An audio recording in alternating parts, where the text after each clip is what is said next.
Mais um episódio do Pod Keller. Hoje eu já estou aqui rindo, já estamos aqui nos divertindo. Estou com uma pessoa que eu considero minha amiga, Não, meu amigo. Gente, vai assim mesmo, sem corte. Meu amigo Arthur, que a gente tem assim um laço musical que nos une. Há uns anos atrás, aí já nem sei mais quantos. Ele me conheceu na plataforma do YouTube quando eu era regente do Apocalipse, né? E tinha, assim, uma admiração por nós. Então, ai, gente, ele, assim, quase assim, foi, né? Hoje não é mais, porque já conhece mais. Ele era quase um fã meu. Olha só que privilégio. Estou aqui com a Nação. Não é Nação, o nome dele é Arthur. Mas se vocês conferirem, essa pessoa é conhecida como Nação nos stories lá no TikTok, no Instagram. Arthur, fala pra gente já um pouquinho da tua história, já começa contando pra gente. E também explica por que, né, Nação? Por que Nação? Então, vamos lá. Vou fazer como eu faço na minha rede social Claro. todos os dias. Fala, Nação! Tudo bem com vocês? Então, eu quero começar esse Pod Keller agradecendo, né, por estar aqui. Agradeço a oportunidade. Agradecendo a oportunidade. Agradecer o convite, né, gente? Não é todo dia que a gente tá num Pod Keller da vida, né? Então, para mim é uma honra estar aqui, tendo essa conversa, né? E poder compartilhar um pouco dessa história, né? Como começou, como era essa admiração, como é ainda essa admiração, né? Até porque a gente tem uns objetivos aí finais. Isso aí. É por isso que nós estamos aqui. Vocês acompanham, porque tem um porquê de estarmos aqui, né? Tem um porquê. É isso aí. Então, fala pra gente, Arthur, sobre o teu início com a música, né? Uhum. Você é uma pessoa que a gente sabe que ministra louvor. Hoje você faz parte do Somos Um. Mas como que foi o teu começo, assim, envolvimento, assim, com a música? Então, tá, vamos lá. Confesso que é um grande desafio, né? A gente que trabalha com música, que está envolvido com música, é um grande desafio. Mas tudo começou, eu lembro, que na minha infância, né? Sempre nasci no lar cristão e eu acompanhava sempre a minha mãe no ciclo de oração, nas manhãs de consagração. E nessa caminhada aí, como sou de uma família muito grande, uma família extremamente talentosa, né? Na família a gente tem cantores, ministros de louvor, pastores, missionários, dirigentes de ciclo de oração, as irmãs do coque, né? Você é natural de? Sou natural do Recife, né? Atualmente morando aqui em Joinville, faz 8 anos que eu tô aqui em Joinville, Parece né? mais tempo. Parece mais tempo. Mas minha história começou na infância, né? Quando eu acompanhava a minha história na música, né? Na verdade, começou na infância quando eu acompanhava a minha mãe no ciclo de oração. Então, sempre ali naqueles momentos de oferta, apresentar o visitante, aquele negócio, vamos chamar o Felipe. Porque Felipe também, né? No Recife, geralmente, o pessoal me chama de Felipe, né? Meu nome é Arthur Felipe Bernardo da Silva. Quero frisar Bonito esse nome, né? que não é... Aqui me chamam de Bernardo, tá, gente? Ou Arthur. Mas puxa o R aí, pra quem é nordestino, puxa o R. Então é Arthur, Felipe Bernardo. É isso aí, puxa esse R aí. Melhor. Então, no Recife, o pessoal me chama de Felipe. E daí era quando eu recebi essas oportunidades, né? Então, eu lembro que na infância... Que idade? Acho que uns 7, 8 anos, mais ou menos. Eu acho que você... até uns 10 anos, eu acho que eu lembro, assim, que eu ainda cantava, né? Na igreja quando criança, isso, na hora da oferta. E cantava geralmente... Lembra as músicas que você cantava? Geralmente eu cantava 2 músicas que eu lembro muito. Na verdade, eu acho que eram as únicas que eu conhecia, tá? Uhum. Naquela época eram as únicas que eu conhecia. Era criança, né? Armando Filho. Eu acho que o pessoal de hoje em dia talvez nem conhece, tá? Qual? Mas a gente que tem... Não vamos revelar a idade, né, Deixa irmãos? Qual era a canção que geralmente eu cantava na minha infância, né? Então era aquela... Nenhuma Condenação Há. Mas tem muita gente Armando que conhece Filho. Porque a Gabriela Rocha regravou. A Gabriela Rocha regravou essa canção que Muito linda. Na verdade, e é muito atual ainda, né? Essas canções antigas ainda é muito atual. E uma outra canção, também era do Armando Filho, que eu cantava na minha infância. Bem conhecida, sim. Bem conhecida. Que era... Eu acho que eu não vou lembrar agora. Não vai lembrar, não tem problema. Mas era do Armando Filho. Mas era do Armando Filho. Depois, até o final dessa conversa, você eu vai vou lembrar. lembrar. E daí eu falo Aí pra você vocês. cantava, então... cantava quando era criança, né? Naquele período ali. E daí fui crescendo, fui, né? Sempre tendo essas oportunidades e assim foi. Só que daí chega a fase da adolescência que vem aquele período da vergonha, né? Sim. E daí na adolescência eu lembro que eu dei aquela parada. E até então eu não entendia muito o que era música, o que era o meu chamado, para o que Deus tinha me chamado. A gente, quando é criança, a gente vai fazendo muito porque a gente é criado naquilo, né? Então, a gente é ensinado naquilo. Vai se deixando envolver, né? Isso, então a gente não tem bem. essa noção, né? Não tem as experiências, enfim. E na adolescência entra a parte da timidez, né? Então, a gente vai ficando meio tímido, então não quer cantar mais sozinho. Sempre fui muito envolvido, até na minha adolescência também. Sempre fui muito envolvido nos grupos. Cantava no coral infantil, lá no Recife a gente tem um círculo de oração infantil que chamava na época Crescendo com Cristo. Então a gente participava do círculo de oração infantil, né, no caso. E geralmente a gente tinha as oportunidades e a entrada de igreja. Então, assim, o que imaginar na vida, envolvido. A gente era muito envolvida. Nossa mãe sempre me ensinou, né? Eu falo nossa porque daí eu tenho 3 irmãs, né? Então ela sempre ensinou a gente que a gente tinha que estar nos caminhos do Senhor, fazendo a obra, se dedicando, né? Muito envolvido. Isso é muito bom por parte dos pais, que aconteceu comigo também. Porque a gente se descobre, né? A gente vai descobrindo os chamados e eu me lembro que meu pai foi um pouco rude comigo, assim. Mas se ele não tivesse sido, exatamente por essa faixa etária ali de adolescência, meu Deus, porque eu sou uma pessoa muito tímida, vocês não têm noção. Sou muito tímida até hoje, assim, a gente disfarça, né? Não, assim, mas pra mim vencer isso, ele, né, colocou uma pressãozinha e daí eu fui me descobrindo, porque se ele não tivesse colocado, assim, uma certa pressão, eu não ia cantar, eu não ia me envolver com música, porque eu tinha vergonha. E aí ele me levava para os pontos de pregação, aí lá eu começava a cantar e eu via que fluía algo diferente, a presença de Deus, né? E aí eu fui me descobrindo. Se meu pai não tivesse me incentivado, eu não teria seguido o caminho da música. Tu vê como é interessante, importante os pais incentivarem. No começo, assim, a gente até... Não, vai, né? Para você participar de alguma coisa. Mesmo que você não goste de música, gosta da palavra, né? Para se descobrir. Então, foi importante para você também. Foi bem importante. A minha mãe sempre falou, a gente diz também, né? Ela foi um pouco rude também, mas eu vejo que isso hoje fez toda a diferença na minha vida, né? Isso foi extremamente importante na nossa criação, no nosso desenvolvimento.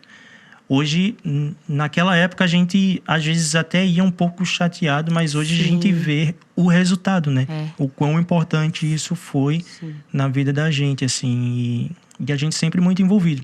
Eu lembro que às vezes quando a gente não queria participar, quem já conhecia, né, os filhos da Ruth, era super envolvido. E quando a gente Ruth, é o nome da tua mãe? Ruth, é o nome da minha mãe. Oi, Ruth. E quando a gente não queria participar, o que acontecia? Geralmente os irmãos iam e falavam diretamente na fonte, né? Que era a nossa mãe. Ai. O irmã Ruth, a gente vai ter uma entrada na igreja, só que o Felipe, eu acho que ele não quer participar. O Felipe. Daí o que acontecia? A mãe já ia direto na unção, conversar com os filhos e a gente ia participar na paz do autoridade. Ei, na unção do chinelo, de certo? E era bênção. Claro. A gente participava, o que vocês imaginarem, irmãos. Olha aí, o irmãos. Irmãos, é a igreja. Irmão, tá. Tudo certo. E daí tá. Então, a adolescência, bem envolvido. Participou de jovens também. Daí lá a gente sai das crianças e a gente vai pro grupo de adolescentes, né? Na época, quando eu saí do grupo infantil, fui pros adolescentes, União Ágape. E daí, naquela época também, assim, era meio que parado, né? Então, não cantava. Até então, eu não cantava. E daí foi... Depois que eu migrei, né? Fui para os adolescentes, foi que aí... Quando eu tive essa certeza do que eu gostava de fazer, do que realmente o que Deus tinha para minha vida, né? Então, que foi quando eu comecei a me desenvolver realmente na adolescência, na música. E foi onde eu comecei a ter as minhas primeiras experiências. Mas você tinha vergonha, Arthur? Muita vergonha. Você percebe mesmo. Que você perdeu a timidez faz tempo ou você ainda tem que vencer isso? Eu acho que eu sou tímido ainda. Muita coisa eu consegui que as pessoas não sabem, né? Eu consegui trabalhar muito, assim, muita coisa me ajudou muito, né? Tipo, escola, a própria igreja, na verdade, acho que ajuda muito a gente. É uma escola pra gente. Muito. a gente é meio que colocado no fogo, né, na igreja, assim, né? Vai, faz. Isso é muito bom pra gente, eu falo até pra minha menina também. Isso é bom pro nosso próprio desenvolvimento pessoal também. Sim. Né? Porque daí a gente se descobre. Então é legal, então por isso que a gente vê que vale muito a pena o incentivo dos pais pra gente se descobrir. E isso na igreja me ajudou, assim, ó, em todas as áreas da minha vida, tá? Todas as áreas, profissionalmente, pessoalmente falando. Assim, eu não acho, tá? Eu não acho. Mas geralmente na escola, quando eu fazia alguma apresentação, o pessoal geralmente me elogiava porque eu falava bem, apresentava bem. Na faculdade, o pessoal dizia que eu tinha uma boa apresentação. Geralmente era isso que acontecia. O Arthur apresenta. O Arthur faz, o Arthur apresenta. E eu vejo que, assim, a igreja foi aonde realmente eu tive meus maiores ensinamentos para poder lidar com pessoas, com o público, saber me comportar. Foi a igreja. Olhando ali os teus stories, porque os teus stories tem uma conexão muito legal com a gente, assim, que tá ali do outro lado da telinha. Realmente parece que você tá falando comigo. E isso é muito importante hoje nesse nosso mundo virtual. Não, ninguém diz que você tem essa timidez. Mas eu acho que quando você está num grupo de pessoas, você é um pouco mais contido, né? E eu sou ao contrário. Eu consigo me desenvolver melhor no meio de pessoas do que no celular. Vamos estar trocando umas experiências. É isso aí, vamos ver o que a gente pode trabalhar, né? Não é? Mas assim, dependendo do grupo de pessoas, a gente acaba, né? Eu acho que vai também... Você tem que se sentir seguro, né? Ali no ambiente. Tá, beleza. Então, fomos pra juventude, começou a cantar nos jovens? Né? Nos adolescentes, que daí foi onde eu tive a minha primeira experiência com música, né? Então, como que aconteceu essa história, né? Eu lembro que eu tinha um regente, 2 regentes, na verdade, na época, que era o Danilo. Nossa, você lembra o nome das pessoas? Lembro o nome. Que são pessoas, acho que quando marca a vida da gente, não tem como a gente... Será, menino? Que eu já tô idosa, né? Meu Deus, vai esquecendo. Que bom, eu não lembro mais muita coisa, não. Eu tenho, na verdade, dificuldade em gravar nomes. Vai. Então, o nome, então, dos regentes era? Julie Alves e Danilo Santana. Nome e sobrenome ainda. Olha aí! Pois vão assistir esse podcast e vão comentar. Quero ver se essas pessoas existem ainda. Inclusive, existe. Eu quero agradecer, né? Porque, assim, eles foram as pessoas que realmente me incentivaram muito, assim.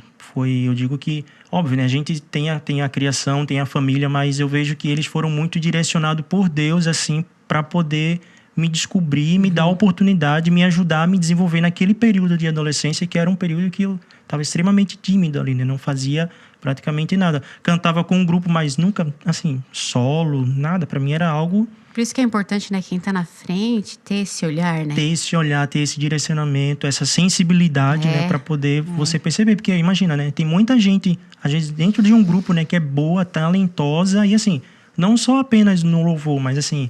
na palavra, no acolhimento, porque hoje você consegue trabalhar muitas coisas dentro de um grupo, dentro de uma igreja, né? Imagina, hoje tem várias atividades aí para você para poder fazer, né? Mas isso a gente só descobre quando a gente tem uma liderança ou alguém que tem essa sensibilidade, essa visão para poder descobrir, resgatar e trabalhar essas pessoas, né? E foi o que aconteceu comigo, né? Então eu lembro que esse meu regente um dia chegou lá em casa, a gente já estava ensaiando para nossa festividade. E eu estava cantando um dos hinos, que era o hino Deus de Promessas, na época era o Trazendo a Arca. E eu estava cantando no banheiro, eu estava tomando banho e ele me ouviu cantar. Na tua casa? Na minha casa. Até então, esse hino, eu não ia fazer solo, eu só estava cantando junto com todo mundo. Pegou o solo. Não tinha colocado... Solava, não tinha outra pessoa? Tudo no banheiro. Não tinha outra pessoa que ia solar? Não, a princípio, no momento, eu não lembro se tinha uma outra pessoa. Você já provavelmente tinha. Eu não sei. Ele não tinha ainda colocado alguém oficial, se você ia estar roubando o solo do... É isso aí. Mas aí o que acontece? Ele me ouviu cantar lá em casa, no banheiro, porque ele era muito amigo das minhas irmãs também, né? Então, eles acho que iam para alguma igreja, alguma coisa, e daí ele me ouviu cantar o hino, cantando lá, né? Não, e o banheiro tem um reverb, tem um reverb. O banheiro tem uma unção diferente na vida da pessoa, porque daí você canta ali, até hoje eu sou assim, na verdade, né? Eu chego no banheiro, eu canto, eu ministro, eu pulo, eu rolo. Porque o som é bom. É maravilhoso, cantar no banheiro é bom demais. E foi o que aconteceu, ele me ouviu, e eu cantando lá, sei que os teus olhos, ele me ouviu cantar. Quando foi no ensaio, que o ensaio geralmente era no sábado de manhã, 10 horas da manhã, e daí no ensaio ele falou, quem vai fazer o solo desse hino é o Felipe. Na hora eu levei um susto, né? E óbvio que eu falei não, né? Eu falei, não vou fazer esse solo, né? Nem ensaiei nada, e foi assim, foi no susto, vai fazer o solo. Ele me deu o microfone. Ele nem tinha falado nada. Nem tinha falado nada. E falei, meu Deus, e agora, né? De repente, se tivesse falado, como você era tímido, você ia negar, né? Ia negar, com certeza. Que idade tu tinha, será? Eu tinha uns 14 anos, 13 para 14 anos. Tu vê, tu não esqueceu. Uhum. E isso marcou a minha vida, assim. Eu peguei o microfone com as duas mãos ainda, Tremendo. Mas tremia tanto assim, não tinha noção. Eu tremia muito, mas naquele momento eu fiz o solo, né? Fez. No ensaio ali. Aí no dia era congresso? Nossa, no dia da festividade foi uma benção. Mas antes de chegar na festividade, é todo um processo, né? Porque a gente começava a ensaiar uns 5 meses antes, né? 4 meses antes. Antes era assim, hoje em dia eles ensaiam no dia e cantam à noite. Pelo amor de Deus. Mas antes a gente era todo um preparo. Aqui é até um pouco diferente do que é lá no Recife, né? Antigamente lá no Recife eram 3 dias de festividade, então era toda uma movimentação, era uma logística gigantesca. Assim, acho que aqui também era um pouquinho mais. Eu me lembro que começava às vezes na quinta-feira, eu me lembro. Gostoso, né? É bom Dá demais. saudade. Dá saudade, essa correria. Essa correria, assim. E esse processo de preparação musicalmente pro congresso faz a gente crescer muito musicalmente. Né? Ali no Apocalipse, a cada ano nós evoluíamos. Então, para esse lado musical, é muito bom. Tem um lado do estresse que é terrível, né? Que hoje eu não daria mais conta.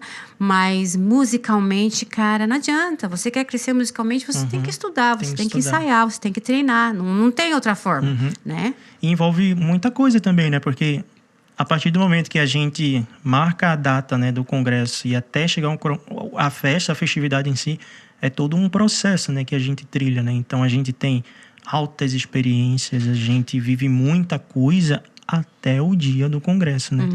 E isso é extremamente, assim, eu acho que até hoje, isso é muito bom a gente passar por esse processo. É uma maturidade que a gente adquire, né? Experiência, enfim. Sim, total. E foi o que aconteceu, né? Então, eu lembro que na época, né?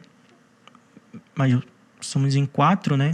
3 irmãs e eu, e na festividade, geralmente, até chegar à festividade, as coisas se apertam um pouco, né? Mas eu entendo que tudo isso é um processo, né? Que Deus, ele permite para que no dia do congresso também ele venha aparecer, né? A gente se coloca tem na umas posição de coisinhas nada, que Deus não permite, não. Que o homem vai lá e faz para incomodar mesmo. É normal, né, irmão? Mas aí a gente faz, tem que ter o fruto do Espírito... Né? Porque a gente sabe que vai criando uma tensão, né? Ao derredor da gente, né? A gente vai ficando muito ansioso e tudo mais, isso é normal. Tá, Arthur, então daí, a partir daí você se descobriu, solou e tal. Aí você começou a cantar solo na igreja? Comecei a cantar solo aí, né? Mas assim, foi partindo daí também dessa minha primeira experiência com música que eu tive a minha primeira experiência com Deus através dessa festividade, né? Da União Ágape. Então, eu lembro que nesse período eu fiz uma cartinha para Deus. Não sei se alguém já teve essa experiência de escrever uma carta para Deus. Eu fiz uma carta para Deus. Inclusive, eu vou até deixar um recado aqui importante para você que vai assistir esse podcast. Você que vive aí escrevendo cartinha, textinho e não é correspondido, fica a dica aí, tá? Faz uma cartinha para Deus que a resposta é garantida, meu irmão. Uau! É isso aí. Josué, vamos fazer umas cartas para Deus? Faz a carta para Deus que a resposta é garantida. E eu lembro que foi isso que eu fiz. Eu peguei um papel, um caderno, uma folha de caderno, e eu escrevi, naquele ano, tudo que eu precisava, tudo que eu queria de bênçãos espirituais e bênçãos materiais.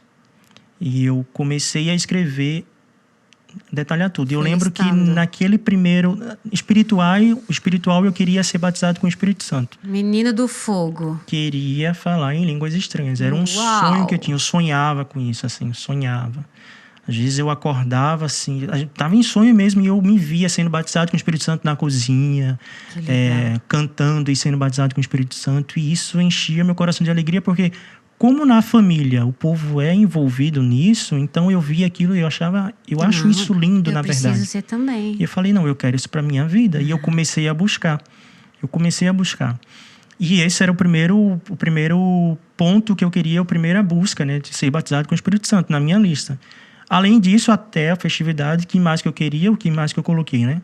Que os nossos ensaios no congresso fossem uma bênção, que Deus viesse batizar outros adolescentes ali no nosso ensaio, que no dia do congresso houvesse salvação de almas, que Deus viesse usar o pregador, que os hinos fossem com unção, que Deus derramasse, né, o brilho do Espírito Santo através dos louvores, e tudo isso eu fui listando nesse papel. E no outro lado do papel eram as bênçãos materiais que eu precisava até a festividade. Então eu precisava, o que eu coloquei? Eu fui muito detalhista nessa carta, hein? Coloquei que eu precisava do dinheiro para pagar a camisa, do dinheiro para comprar o tecido, do dinheiro para pagar a costureira. Queria sapato, cinto, gravata. Eu fui bem detalhista em tudo que eu precisava. E isso era uns 3 meses antes da festividade. E todos os dias à noite, eu colocava esse papel no joelho, colocava no chão, ajoelhava em cima e orava. Todos os dias até o congresso. Por quê? Minha mãe sozinha, para sustentar 4 filhos. Então, e nos congressos as coisas se apertavam. E tinha mais filhos, né? Tinha mais filhos. E eu falei, meu Deus, e agora? E a minha mãe sempre ensinou pra gente. Oração. Quer alguma coisa? Vai pedir para Deus. Vai orar. Vai orar. E a gente foi criado nisso. É no meio da oração. O recurso é esse, a oração. Todos os dias eu fazia isso. Todos os dias eu fazia isso. Eu orava. Inclusive, até agora, depois de grande, na juventude, eu encontrei ainda esse papel. Agora eu não sei mais onde está, mas eu encontrei isso. E tinha muitas das vezes que, às vezes, a gente, no decorrer da caminhada, a gente parece que não vê as coisas funcionar. E a gente fica com o coração meio triste, quebrantado assim, né? Meio triste. E a gente começa a questionar Deus. E eu lembro que eu encontrei esse papel até um pouco meio borrado, né? Que às vezes eu chorava, eu falei, Deus, cadê? Eu via um comprando uniforme, o outro pagando, e o meu nada de chegar. Vou fazer o solo, como é que eu vou fazer o solo sem o uniforme? Disse, meu Deus, meu primeiro solo e eu não vou solar. Mas o hino que eu cantava falava justamente do Deus de promessas, né? Que ele é o Deus de promessas. E era isso que eu fazia. Eu orava todos os dias. E eu lembro que chegou um certo dia, um sábado, aconteceu uma situação e não vi as coisas acontecer, e eu acordei esse sábado extremamente angustiado. E eu fui pro ensaio naquele sábado, meu Deus, igreja assim, ó, chorando já no caminho, assim. Eu falei assim, eu lembro que eu não consigo te dizer quantos dias faltava pra festa, mas Tava assim, próximo. Era no mês, estava muito perto. E assim, ó, nada, tá? Não tinha nada ainda pra festividade. E eu fui pro ensaio nesse dia, assim, ó, muito angustiado, muito triste, muito triste. E eu lembro que quando eu cheguei no ensaio, cheguei até um pouco atrasado, porque para mim ali seria meu último ensaio, eu não ia participar, porque daí não tinha nada. Cheguei no ensaio, você não já compartilhava Não compartilhava, ficava na minha, né? Porque o certo era a liderança saber, né? Mas é outros tempos, entendo. E eu lembro que eu cheguei no ensaio nesse dia, sentei no último banco, os jovens já estavam todos ajoelhados, orando, e eu lembro que quando eu entrei já senti algo diferente, assim, Deus ele já estava presente no ensaio. Então, estava todo mundo orando naquela intensidade, tinha algo estava diferente naquele sábado, né? E eu lembro que eu entrei na igreja, me ajoelhei e eu não conseguia orar, eu só chorava. Chorava. De repente, eu senti uma mão vindo na minha direção e colocou nos meus ouvidos. E daí foi nesse dia que um dos meus maiores sonhos foi realizado, né? Que foi o batismo com o Espírito Santo. Nesse dia eu fui batizado com o Espírito Santo no ensaio dos adolescentes. Olha só, parece que todo o cenário foi preparado. Antes para você receber o batismo nesse dia. A minha regente, que foi a Júlia, ela que foi o canal, assim, ela que veio, né, com muita autoridade de Deus ali, colocou as mãos sobre os meus ouvidos, e naquele dia eu recebi o batismo com o Espírito Santo. Nossa, ali pra mim, eu não precisava de mais nada. Pronto, não precisava do uniforme, não precisava... Não, vai, entendeu? Tudo que eu queria, o meu primeiro item da lista de bênção espiritual já tinha conquistado pra mim, já deu. Eu vou com qualquer roupa. Qualquer coisa. Meu, que Nesse demais. dia, e marcou a minha vida. Depois que isso aconteceu... Tudo. Aí tu ficou feliz. Fiquei feliz demais. Porque daí tu estava com o selo de Cristo sobre a tua vida. Tá, daí... Então, partindo disso, assim, mas depois... me conta, uniforme. Depois Deus, ele providenciou exatamente tudo, assim, ó. O que você imaginar, tudo que eu tinha listado, o Senhor, ele providenciou tudo. Vamos, dinheiro pro uniforme, tudo, gente, tudo. Então, assim, ó, mais uma dica, tá? Se você tá pedindo algo para Deus, seja detalhista no que você quer. Seja detalhista. E Deus, ele realmente, ele cumpre. E ele me honrou naquele dia. Né? E ele sabia que você precisava disso para fazer para ele. Não era algo que te beneficiava para você, sei lá, né? Mas Deus conhece o coração, a intenção, né? Que experiência, né? Foi maravilhoso, assim. Eu lembro que nesse dia, quando eu comecei a fazer o solo do Hino Deus de Promessas... Nossa, de certo, no dia o céu se abriu, entendeu? Porque glória. Depois dessa prova, chegar no dia do congresso, da festividade, não sei como que fala. Lá era a festividade? Festividade, a gente fala festividade. Passar por toda essa aprovação, daí a sua glória no só dia, glória. Né? Foi assim, ó, uma bênção. Assim, eu lembro que Deus, ele batizou outros jovens, o pregador foi uma bênção. Legal. A gente via os familiares do pessoal do grupo que não é cristão se converter. Eu lembro de uma tia minha que não era crente na época. Ela foi nessa festividade, assim, quando ela me viu cantar, assim, eu lembro disso nitidamente, assim, ela chorava. Então, foi partindo dali, desse dia, que eu falei assim, não, então Fui chamado para isso. É isso que eu gosto de fazer, daí, é isso que eu devo oferecer para Deus, né? Então, ali... Aí tu começou a desenvolver o Ministério da Música como solista, assim, sozinho, sem ter que fazer solo. Você cantava assim no... Lá no Recife eu não era chamado para cantar nas igrejas, né? Para ministrar. Sim, mas então, na tua igreja? Na minha igreja, sim. Eu cantava geralmente grupo de louvor quando a gente tinha festividade ou no solo do grupo, né? Nos solos ali. Às vezes também acontecia de ter o congresso geral da área, né? Da área 21, que a gente chama lá. Então, às vezes, eu cheguei a fazer alguns solos também no congresso, mas assim, sempre muito tímido, né? A gente não tinha esse hábito de ministrar algo, de falar algo. Era cantar o trechinho ali e pronto. Era aquilo ali. E daí, depois, nesse mesmo grupo ali, eu passei a reger esse grupo também. Então, aí a minha mente já começou a abrir e eu comecei a sonhar já outras coisas, né? E daí é onde entra a minha admiração, né? Pelo teu ministério aí, pela tua regência. E aí começa uma outra história, né?